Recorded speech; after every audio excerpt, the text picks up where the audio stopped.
Eh ben alors mon cochon, comment vas-tu? C'est Julien de la chaîne Libre Expat, voilà, j'espère que tu vas bien. Moi je suis toujours avec Francis, voilà. Il y a un petit côté, printemps qui arrive, mais il fait encore un petit peu frisquet ici en Géorgie. Je suis dans la capitale mon vieux et là le printemps pointe le bout de son nez, il y a du soleil. Alors la Géorgie est un pays très ensoleillé quasiment toute l'année. Bon, sachant que de base moi je suis assez frileux, j'aime pas les pays froids, la Géorgie et dans le Caucase c'est pas un pays qui est très froid, mais il faut savoir quand même que ouais, il est gentil, il m'a laissé passer lui. Il faut savoir quand même que c'est que là en ce moment c'est pas encore l'été. Bon alors mon vieux, de quoi on va parler aujourd'hui? Aujourd'hui on va parler d'un sujet qui est important parce que je pense que c'est un phénomène qui va s'amplifier dans le temps, surtout avec ce qu'on voit les derniers temps, les bouleversements géopolitiques, le monde qui change, les cartes qui sont en train d'être rebattues et puis surtout toute l'instabilité qu'on a aujourd'hui dans le monde. Alors j'avais déjà fait des vidéos sur les digital nomades, mais le digital nomade en gros qu'est-ce que ça veut dire? Ça veut dire quelqu'un, la plupart du temps, alors pas tous, je mets à l'écart ceux qui sont des expatriés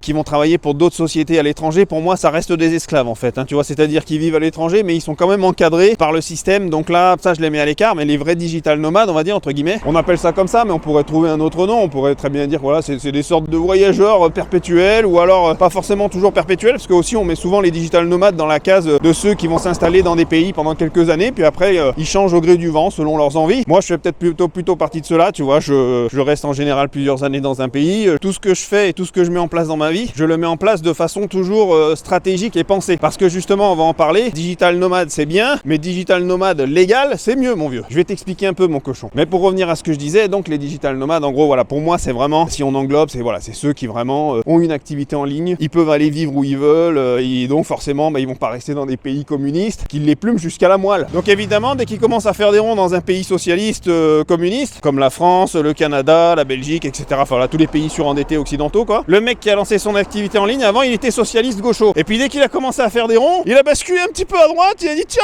c'est bizarre, je me fais tout le temps plumer. Ah bah oui, tu te fais plumer mon vieux, 50 à 70% de ce que tu gagnes, bien évidemment, à un moment ça te trotte dans la tête. Puis surtout quand tu sors dans la rue et tu vois que tu te prends des coups de couteau, que tu te fais toujours agresser ou que les services publics sont à chier, eh ben ça commence à cogiter. Et ton petit côté socialiste commence un petit peu à partir en fumée, tu vois. Et puis là tu commences à devenir un petit peu un droitard. Mais c'est vraiment dans l'esprit, sans parler politicard, tu vois, mais c'est dans l'esprit où tu commences à être plus libéral, plus capitaliste. Tu commences à devenir un fumier en fait. Et oui, parce qu'en France, dès que tu es un petit peu trop à droite, t'es un fumier mon vieux. Un facho va. Oui, parce que c'est ce qu'ils vont te dire mon vieux. Ils vont te traiter de facho à toutes les sauces. De toute façon, dès que on l'a vu là avec ce qui s'est passé à Dubaï et tout, vous avez vu les gars, les mecs ils ont voulu se faire rapatrier parce qu'ils prenaient des missiles sur la courge. Qu'est-ce qui s'est passé? Les Français ils se sont jetés sur leur ordinateur et ils étaient là, espèce de fumier, d'évadés fiscal. Alors là dès qu'il faut rentrer, là dès qu'il faut utiliser les avions, là les services publics, là tu viens nous chercher. Ils aiment ça, cracher leur venin. Ils adorent ça, la viande rouge. Tu leur donnes leur petit bout de viande rouge, ils adorent mon vieux. Bref, on connaît la mentalité française. Alors je sais bien que c'est pas tous les Français parce que la plupart qui regardent ma vidéo, il y a beaucoup de Français francophones, etc. Et je sais qu'il y en a beaucoup qui se retrouvent un petit peu dans mon discours. Mais il y a quand même un fond comme ça, un Roland de Français qui est toujours dans la haine. Bon bref, dans la société française, de toute façon on a de tout. Mais c'est vrai qu'il y a un Roland, il y a un truc de fond qui est très... les Français ont toujours été assez... il y a un fond social, il y a un fond socialiste. Et je pense que dans le nouveau monde qui vient, malheureusement, ça sera pas adapté à ce qui va se passer. Aujourd'hui, les États surendettés, et notamment ceux de l'Union Européenne qui sont pas compétitifs, ils vont rater justement la compétition mondiale. Malgré tout ce que tu veux, les guerres, l'instabilité, etc. tout ça, je pense que ça va être très compliqué pour eux de raccrocher le wagon, parce que quand tu es surendetté, que tu as un système social lourd et énormément de régulation, et que l'administration est quelque chose de très lourd et de très imprégné dans le système public, je te rappelle mon vieux qu'en France la dépense publique c'est 60% du PIB de l'État. Même l'URSS c'était pas arrivé à ce niveau-là. Je te laisse aller vérifier mon vieux. Mais voilà, bon, c'est tradit chez nous, c'est comme ça. Enfin surtout ces dernières années, tu sais. En tout cas ils ont remarqué en France qu'il y avait quand même beaucoup plus de homards et de champagne qui venaient de l'étranger. Bon bref, les culs, les nichons, tu connais la chanson mon vieux. Bon, je fais une petite interlude mon vieux parce que tu vois là je voulais te montrer. Je suis dans le quartier de Chougourouti, toujours qui est un quartier très sympa. On va aller voir. Je voulais te montrer une place centrale là-bas, dans le boulevard Marajanashvili. Je sais pas si je le dis bien, mais bon voilà. Et là, voilà, c'est sympa, tu vois. Il y a des beaux bâtiments en Géorgie. Ils ont un truc, tu vois, c'est très européen quand même. Ils ont un style assez européen. C'est un peu déroutant parce qu'on est dans le Caucase et on pourrait penser que c'est pas si européanisé que ça, et je trouve que c'est un des pays les plus européanisés que tu pourrais trouver dans le Caucase, tu vois. Et puis évidemment, voilà, toujours Francis. Voilà, elle a mis la petite doudoune aujourd'hui, elle a même pris son petit cache-oreille là. Comme ça au moins, si elle a un petit peu froid, ça lui permet de tenir dans la longueur, comme ça on peut aller jusqu'au centre commercial. Et une fois au centre commercial, là ça y va là, la carte bleue. Bon bref. Donc voilà, je te disais, mon vieux, la Géorgie, et du niveau architecture, tu trouveras beaucoup de choses qui ressemblent à l'Europe. Et quand je dis l'Europe, mon vieux, je dis pas l'Union Européenne, commencez pas à m'emmerder avec ça. L'Europe, c'est pas l'Union Européenne. européenne. L'Union européenne, c'est une institution qui a mis un petit peu son verrou sur les pays européens, de façon à toujours commander plus de champagne, de homard, de cul. Bon bref, bien évidemment, toujours pour ton bien, mon cochon. Attention quand même, ne dépassons pas les limites. Ah oui, là-haut, quand ils bouffent un cul, ils le bouffent, mais ils le bouffent pour ton bien. Ah, ils sont meilleurs le cul quand c'est pour ton bien. Bon, c'est pas le sujet de la vidéo, mon vieux. Tu vois, je commence déjà à partir en couille et à dire n'importe quoi. Alors, je te disais, oui, donc si on reparle des digital nomades, mon vieux, les digital nomades aujourd'hui, il va y avoir un double phénomène qui va se mettre en place. Parce que comme je te disais, les États aujourd'hui sont surendettés, il y en a beaucoup qui ne vont plus être compétitifs dans la compétition mondiale, notamment énormément de pays occidentaux surendettés. Et avec le phénomène des digital nomades qui est en train de s'accentuer, il faut savoir qu'aujourd'hui, les digital nomades, c'est-à-dire ceux qui vivent de leur activité en ligne à l'étranger, ou alors qui travaillent pour quelqu'un à l'étranger, qui ont une liberté totale, une flexibilité totale, ils sont entre 40 et 50 millions aujourd'hui dans le monde. Mais là, on est en 2000, là, à l'heure où je te parle, là, on est en début 2026. Mais dans 10 ans, ils estiment qu'ils vont être entre 250 et 300 millions. Alors évidemment que ça va créer de la friction parce que dans un monde où justement la compétition devient agressive, et tu sais, il y a l'IA qui arrive, il y a les nouvelles technologies, il y a les cartes géopolitiques qui sont en train de bouger, donc il y a des pays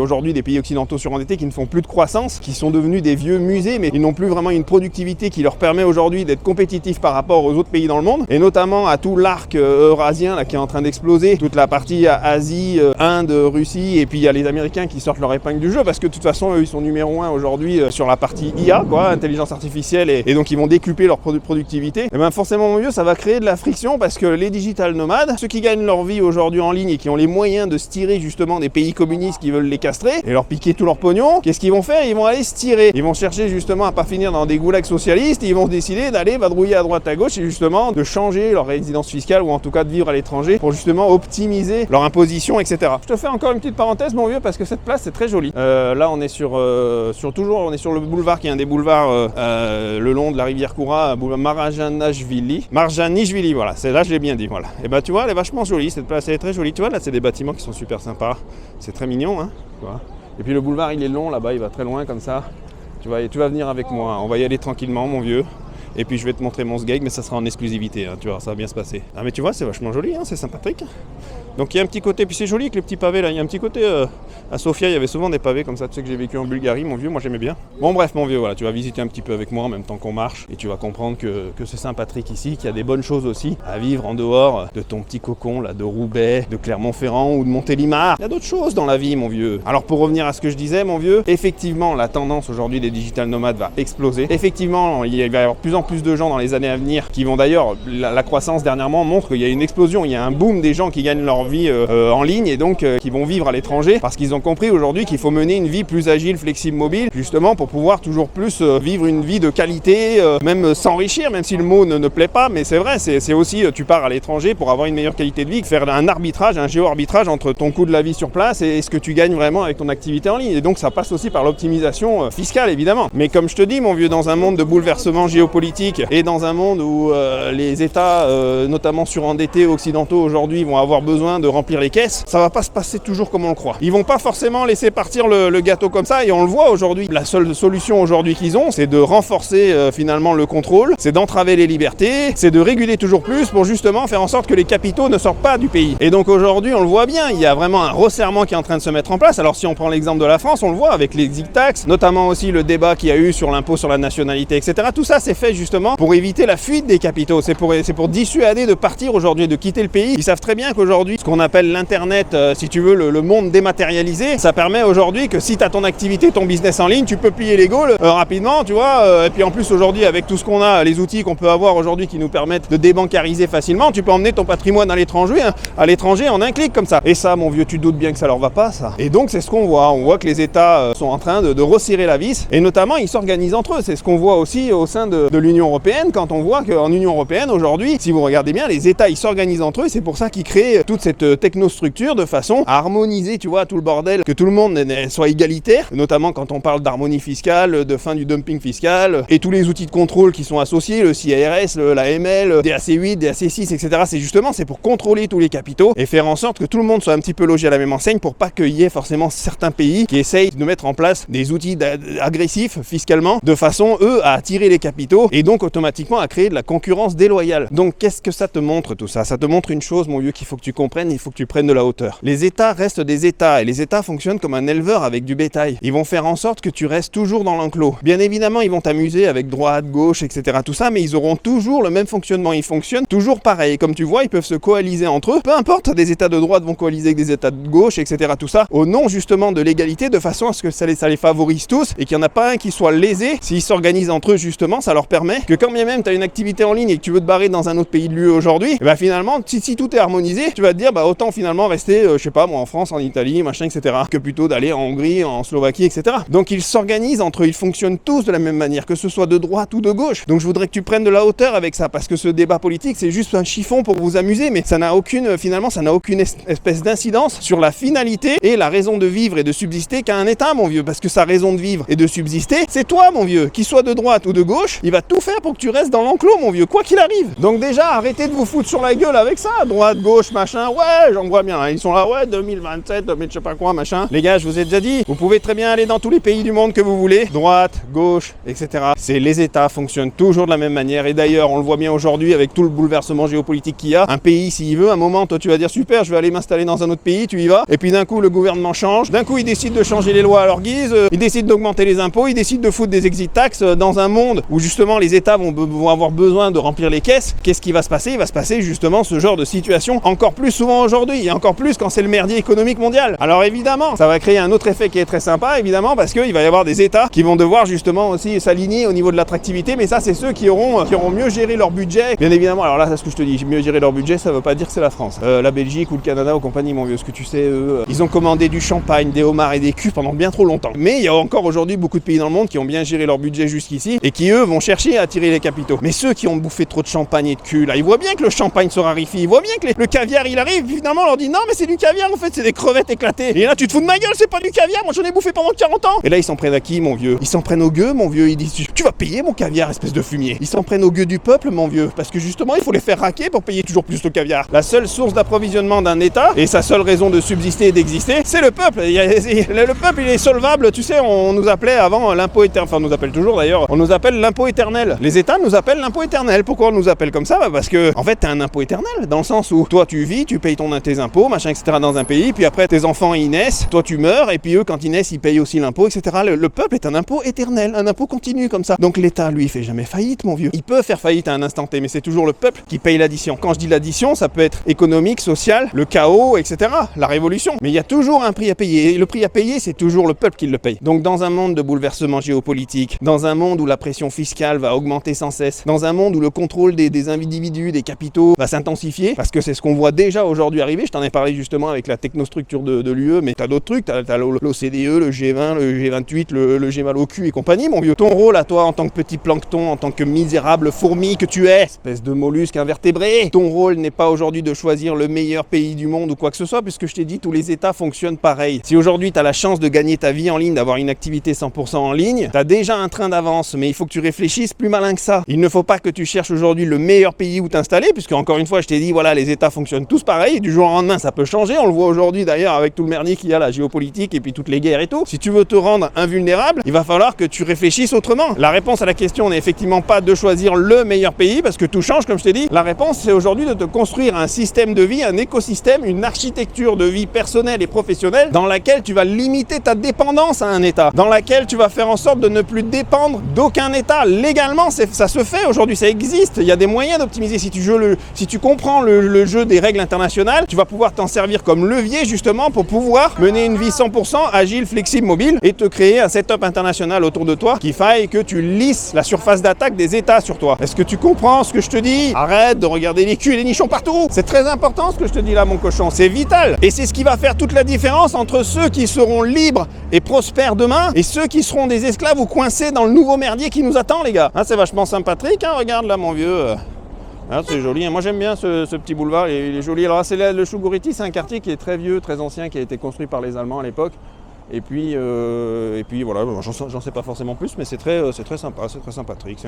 C'est un beau boulevard, tu vois, la montagne là-bas, c'est joli, c'est mignon, hein, moi j'aime bien. Voilà, c'est douillet. Bon, la vie en Géorgie est douillette, hein, elle est tranquille. Et évidemment, tu te demandes qu'est-ce que je branle en Géorgie. Et bien justement, parce que moi, depuis plus d'une dizaine d'années que je suis expatrié aujourd'hui, j'ai toujours réfléchi à me mettre en place autour de moi tout un setup international qui me permette de vivre libre. Aujourd'hui, je peux vivre plusieurs années dans un pays ou dans un autre, etc. On parlait tout à l'heure des digital nomades. Et bien justement, il va falloir que vous mettiez en place tout cet écosystème de façon stratégique et malin, parce que c'est pas en allant comme je l'avais dit dans une autre vidéo, c'est pas en allant dans un pays à droite à gauche pendant un mois au machin, un mois par-ci, un mois par-là, un mois par-là, que tu n'es plus résident fiscal en France. Et vu que les États aujourd'hui vont chercher le pognon, ils vont chercher à traquer tout le monde, ils utilisent tous les outils là, des big data, IA, intelligence artificielle et compagnie. Ne croyez pas qu'en prenant un billet d'avion et en allant à Cambodge ou en Thaïlande à te faire masser les bourses là et à bouffer le cul des ladyboys, je sais que c'est bon mon vieux le cul des ladyboys, parce que toi t'es un pervers, t'es sale. Avant de penser à mettre ton auriculaire dans des orifices, il faut que tu penses, que tu structures et que tu organises ta vie de façon à être 100% agile, flexible, mobile. Et il faut le faire dans le jeu des règles internationales. C'est pas en partant un mois à droite à gauche, etc. Comme je l'avais dit dans une autre vidéo, que là, ça y est, je suis plus résident fiscal, etc. Les États vont devenir agressifs, il va falloir que tu t'organises et que tu fasses ça proprement, mon vieux. Et comme je l'ai déjà dit, il y a des moyens aujourd'hui, là je te disais pourquoi je suis en Géorgie, parce que justement, en Géorgie, mais comme dans plein d'autres pays, la Géorgie a des caractéristiques réglementaires, administratives et fiscales qui te permettent justement d'avoir un point d'ancrage qui te permet d'articuler tout un écosystème autour de toi qui te permettent d'être 100% agile, flexible, mobile. Et donc si demain ça tourne au vinaigre, comme j'ai toujours fait dans les autres pays où j'étais, si demain tu veux changer de pays ou etc., tu peux plier les gaules avec tout ton écosystème dans ta valise, mon vieux, et ciao bye bye. Quand je dis dans ta valise, c'est imagé, espèce d'âne. La plupart des mecs qui vivent de leur activité en ligne, qu'est-ce qu'ils font? Ils font deux erreurs. La première, ils délocalisent tout dans un autre pays, ils foutent leur société, leur banque, leur machin, leur truc. Et ben qu'est-ce qu'ils font? Ils se retrouvent coincés parce que du jour au lendemain, comme je t'ai dit, les États, ils changent les lois, ils machin, etc. Que ce soit de droite ou gauche, tu te fais baiser à un moment ou un autre. En tout cas, c'est une possibilité qui peut arriver et que tu dois envisager. Il va falloir que tu t'organises de façon à ce que tu sois pas coincé si un jour ça arrive. Ça veut pas dire que tu peux pas rester dans ce pays et y vivre. Ça veut juste dire qu'il faut que tu vives dans une conception de vie agile, flexible, mobile. Et la deuxième erreur que font la plupart des glands, c'est ce que je te disais, c'est les digital nomades. Ils vont un mois là, un mois machin, un mois truc. Et en fait, ils ont aucune résidence fiscale stratégique établie. Et du coup, quand l'administration de leur pays de résidence, alors si c'est la France, je sais pas moi, la Belgique, le Canada ou tout ce que tu veux, ils les appellent et ils leur disent bon alors, t'es résident où mon vieux? Et l'autre il est là, bah moi je sais pas, je suis à Bali, je suis en train de me faire masser les couilles. Bien sûr, tu te fais masser les couilles, c'est bien, mais viens nous voir parce qu'on a un truc à te dire. Amène ton chéquier et ta carte bancaire, ça peut servir, je te le dis, tu vas voir, on t'expliquera sur place. Hein. Et tu prends un petit peu de vaseline aussi parce que, bon bref. Je t'expliquerai. Évidemment que tu vas te faire lustrer la rondelle, espèce d'âne. C'est simple, les digital nomades, mais si on englobe le truc, ça veut dire tous ceux qui ont une activité 100% en ligne et qui vivent à l'étranger en n'ayant rien structuré dans leur vie. Si vous n'avez pas structuré votre vie, votre architecture de vie de façon internationale, intelligente, optimisée, vous n'allez pas survivre dans le resserrement mondial qui vient. C'est-à-dire les États aujourd'hui vont être de plus en plus agressifs. Et si tu as mal structuré, les États aujourd'hui, ils ont tous les outils justement pour te coincer, mon vieux. Tous ceux qui ont une activité 100% en ligne et qui ont un rêve d'expatriation ou qui sont expatriés, vous devez penser, organiser et structurer votre vie à l'international. Tous les gens là qu'on appelle aujourd'hui les digital nomades, finalement c'est que voilà, c'est la plupart c'est des gens qui ont une activité en ligne, qui vivent à l'étranger, qui vivent leur rêve d'expatriation, qui bouffent des culs là, des nichons dans tous les sens, parce qu'on sait pourquoi tu vas en Thaïlande. Je sais que t'aimes les ladyboys mon vieux. Hein. Vas-y mollo mon vieux, fais pas le con bordel. Comme je t'ai dit, prends quand même un peu de crème cicatrisante pour ton orifice parce qu'on sait jamais, ça peut piquer des fois. Bon, je te disais voilà, tous les digital nomades, tous ceux qui ont une activité en ligne, qui vivent leur good life mais qui ne sont pas structurés. Si vous n'avez pas un setup bien structuré, si vous n'avez pas de résidence fiscale claire, établie, cohérente, si vous n'avez pas un moment mis votre résidence quelque part, et ça implique pas forcément toujours, tu sais, aujourd'hui dans les pays, tu peux vivre, il y a certains pays, il faut vivre 183 jours, d'autres, t'es même pas forcément obligé, mais il faut que ça se fasse bien, il faut que ce soit bien fait, et il faut que ce soit fait de façon intelligente, cohérente et stratégique, de façon à ce que tu puisses mener toujours ta vie de digital nomade si tu as envie, ou en tout cas d'expatrié perpétuel, de voyageur, voilà, ou même d'ailleurs si tu veux rester dans ton pays de résidence, ça c'est peu importe, mais en tout cas si tu es structuré, tu dors bien, t'as pas d'emmerde, t'es tranquille, et les choses sont clean, et demain, dans le monde qui vient, tu feras pas partie de ceux qui vont se faire tondre la rondelle. Je parle pas de ceux qui aiment ça parce que je sais que dans mes vidéos il y en a plein qui aiment bien se faire tondre la rondelle. Hein. Bon, on va traverser tranquillement parce que je vais pas prendre un coup de 36 tonnes dans la gueule. T'aimerais bien ça, hein, que je me fasse écraser comme une sombre merde. Ah bah non, regarde, je vais traverser tranquillement. Il y a Francis qui est là. Elle a mis ses petites oreilles. Tu vois, c'est sympa, hein, c'est joli. Regarde-le, lui il est mignon, il est gentil. Regarde les gens. Il est un petit peu, il voit du monde là, il est un petit peu apeuré là, il comprend pas pourquoi on le regarde. Moi c'est simple, toute ma vie a été pensée, structurée de façon à ce que je reste agile, flexible, mobile. Et je suis pas en Géorgie pour rien, et les mecs qui sont au Panama sont pas au Panama pour rien, et les mecs qui sont au Paraguay sont pas au Paraguay pour rien, ni ceux qui sont en Malaisie, ni ceux qui sont en Thaïlande d'ailleurs. Parce qu'évidemment, on sait qu'en Thaïlande, il y a la raison d'aller bouffer des culs. Mais au-delà d'aller bouffer des culs, il y a évidemment des avantages administratifs, réglementaires, fiscaux qui font qu'il y a des mecs qui sont aussi en Thaïlande, donc qui en tout cas ont structuré une résidence claire établie en Thaïlande, et puis après qui vadrouillent, etc. Ils ont déjà commencé à structurer tout leur setup, mais ça passe toujours d'abord par une résidence claire, pas une résidence floue. Tu voyages, machin, digital nomade. Allez les culs, les nichons, qui en veut? Ouais, qui en veut, mon vieux, mais si tu continues, bientôt tu vas te faire tondre la rondelle. Bon, bref, voilà, les gars, les digital nomades, faites pas les cons. C'est important de vous structurer, voilà. Et comme je vous ai dit, voilà, il va y avoir une bipolarité aujourd'hui entre les États qui vont devenir de plus en plus agressifs et les digital nomades, la population des digital nomades, de ceux qui vivent de leur activité en ligne, qui va exploser. Donc il va y avoir des tonnes de glands qui savent pas comment gérer leur truc, qui vont faire n'importe quoi, et les États, eux, vont avoir de plus en plus d'outils et de moyens justement de traquer ces gars-là, parce qu'ils peuvent pas aujourd'hui, ils peuvent plus se permettre de faire fuir les capitaux comme ça. Tu comprends ce qui va se passer? Ça va être le bordel, mon vieux. En tout cas pour ceux qui sont justement paumés, qui comprennent rien à tout ce merdier là. Ils sont là avec leur micro-pénis à la main, ils disent mais Julien, qu'est-ce que je fais moi? Si tu sais pas comment t'en sortir dans ce bordel, mon vieux, moi ça fait 10 ans que j'ai une vie comme ça d'expatrié, etc., et que j'ai organisé ma vie de façon internationale. Si toi aussi tu veux aujourd'hui qu'on discute un petit peu de l'architecture de vie personnelle, professionnelle qu'on pourrait mettre en place dans ta vie, dans ce type de configuration, hein, c'est bien évidemment, c'est toujours de façon à ce qu'on pense ensemble à ton setup international. Il y a tout dans la description de cette vidéo, je te laisse aller voir, mon vieux. Tu peux faire avec moi des appels stratégiques. Alors évidemment les gars, je vais pas vous faire le coup de oui, je peux pas prendre tout le monde, les places sont limitées, mais bien évidemment que si, réfléchis, parce que je peux pas me dédoubler, je suis pas un hologramme, donc je peux pas le faire avec tout le monde. Donc ceux qui veulent vraiment le faire et qui ont une activité en ligne, il faut vraiment que tu aies une activité en ligne, mon vieux. Oui, parce que les salariés, les fonctionnaires, les mecs, machin, tout, dans le nouveau monde qui vient, eux ils sont cuits, ils sont foutus. Voilà, je te le dis, je sais, ça te fout la chiasse, mais j'y peux rien, c'est comme ça. Mais les autres, ceux qui ont une activité en ligne, vous avez encore le choix aujourd'hui, soit de vous faire tondre, soit organiser votre vie de façon à être structurée. Et ça, je te laisse aller voir dans la description de cette vidéo. Je vous ai fait, voilà, vous avez la page pour ceux qui veulent vraiment, ils peuvent réserver un appel stratégique avec moi. Je te garantis pas qu'il y aura de la place au moment où tu vas le faire, mais en tout cas, je te laisse aller voir dans la description. Et puis, pour ceux qui ont rien pigé à ce que j'ai dit parce qu'ils étaient en train de se pignoler comme des salles, et ben dans la description de cette vidéo aussi, je vous ai fait une vidéo où je vous relate un petit peu plus le truc. C'est une vidéo qui est filmée sur mon écran. Je vous laisse regarder ça tranquillement, voilà. Au moins comme ça, tu comprendras peut-être un petit peu mieux dans ta petite noix de coco là-haut. En tout cas, pour ceux qui passeraient par mes services, je vous promets pas la lune, les gars. Mais en revanche, je peux vous garantir d'une chose, c'est que moi, ça fait 10 ans que je suis expatrié. Des mecs qui sont revenus le cul à l'air à poil, j'en ai vu des tonnes. Des mecs qui ont mal organisé, mal structuré, qui ont fait n'importe quoi dans leur vie, j'en ai vu des tonnes. Et souvent, tu les retrouves au Pôle emploi ou au McDonald's avec une casquette, ou retour en France, comme on les voit dernièrement, là, ceux qui ont tout foutu à Dubaï comme des cons. Je dis pas que c'était mal d'aller à Dubaï, je dis juste que le fait qu'ils aient tout centralisé justement dans un seul pays et qu'ils n'ont pas limité la surface d'attaque des États sur eux, qu'est-ce qu'ils ont fait ces cons? Maintenant, ils sont en train de prendre des missiles hypersoniques sur la couenne et ils rentrent en France. Et en France, il y a des gens qui les attendent. Hein. Et c'est pas leur grand-mère qui les attend avec un gâteau aux cerises. Ils vont la prendre, la cerise, mais ils vont la prendre dans le fion. C'est pas ça que tu veux, mon vieux. Hein? Bon, bah si c'est pas ça que tu veux, tu sais ce qu'il faut faire. Moi, en tout cas, ce que je peux faire, c'est que je peux t'enseigner ce que je vis. C'est tout. Et ce que j'ai vécu depuis une dizaine d'années. J'ai raté, j'ai testé, j'ai revalidé, j'ai fait des choses qui m'ont permis aujourd'hui justement de bien structurer tout mon écosystème. Demain, ça tourne au vinaigre. Moi, je te le dis, les gars. Ceux qui croient que moi, je rentre en France, moi, je rentre pas en France. S'il faut faire une escale à Paris, je le fais. Mais une fois à Paris, c'est vol direct.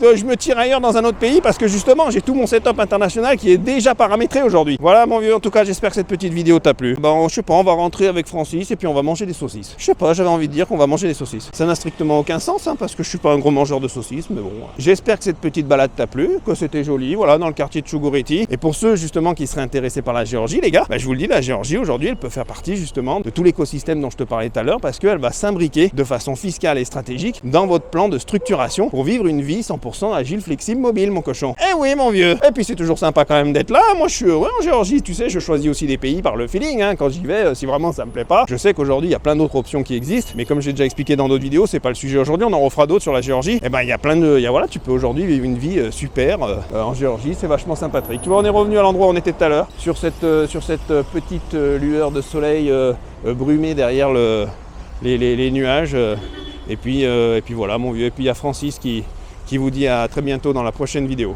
N'oubliez pas de vous abonner, de mettre la cloche de notification, les gars, si vous kiffez mes vidéos, c'est important, comme ça au moins ça me permet moi de ranker, de savoir que vous aimez ce que vous faites. Mettez des likes, les gars, abonnez-vous, montrez votre sgeg, faites quelque chose. Et puis pour ceux qui veulent échanger avec moi et structurer leur vie à l'international, les gars, je vous laisse aller voir dans la description de cette vidéo. Ah, ciao, bye bye, mon vieux.